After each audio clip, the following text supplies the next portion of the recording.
ज्ञान की चर्चाएं हुई। हमने थोड़ा हमको हल्के एक छोटा सा उनका उनसे जुड़ा हुआ एक संस्मरण एक कहानी है। आलिशान ने ही बड़ा रोचक अंदाज में जो गृह मंत्रालय की चर्चा की उसी से जुड़ा हुआ है।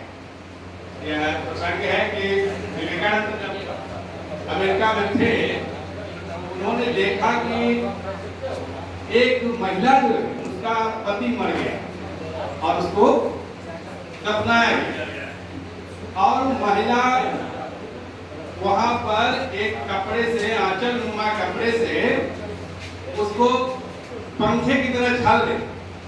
विवेकानंद को यह देखकर बहुत आश्चर्य ना अद्भुत, इसका पति मर गया उसको दफन कर दिया गया और फिर भी यह बैठ करके उसको छल रही है। ऐसा तो हमारे भारत में भी नहीं है इस तरह का, ऐसी संस्कृति महान संस्कृति तो बहुत बड़ी बात है। बहुत आश्चर्य हुआ। फिर विवेकानंद उस महिला के पास जाते हैं और पूछते हैं कि बहन तुम्हारा ये पति गुजर गया, तुम आप क्यों बैठी हुई हो?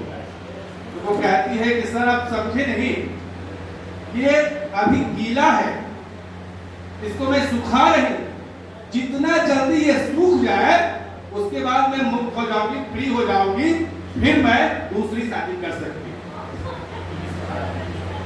ये कल्चर हमारे भारत का, हमारी सनातन संस्कृति का जो कल्चर है और बाहर का जो कल्चर है वो समझ में आता। तो ये छोटा सा चूंकि होम मिनिस्ट्री की चर्चा हो रही थी तो उसको लगा कि उससे जुड़ा हुआ एक हल्का फुल्का प्रसंग है। और स्वामी विवेकानंद तो सही में बहुत हमारे भारत के महान 20वीं शताब्दी के सबसे महान व्यक्तित्व रहे और उनका ही निर्देशन और युवाओं के लिए खास करके, युवा वर्ग के लिए खास करके उन्होंने जो भी बातें की और हर व्यक्ति को विवेकानंद को पढ़ना चाहिए। किसी को पढ़े न पढ़े लेकिन विवेकानंद को पढ़ना चाहिए। अगर उनको हम पढ़ लेते हैं तो कुछ नहीं भी पढ़ते हैं तो बहुत कुछ हम समझ पाएंगे, जान पाएंगे, खास करके अपने जीवन को समझ पाएंगे, क्योंकि जीवन यही सब नहीं है, इससे इतर है।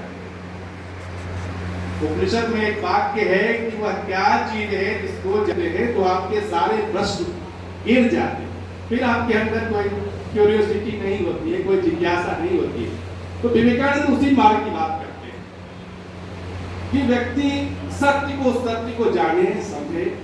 अब मैं ज्यादा नहीं बोलूंगा, सर हैं आएंगे, यही छोटा सा प्रसंग कहना था, मेरे अंदर क्या बात आ रही थी। धन्यवाद की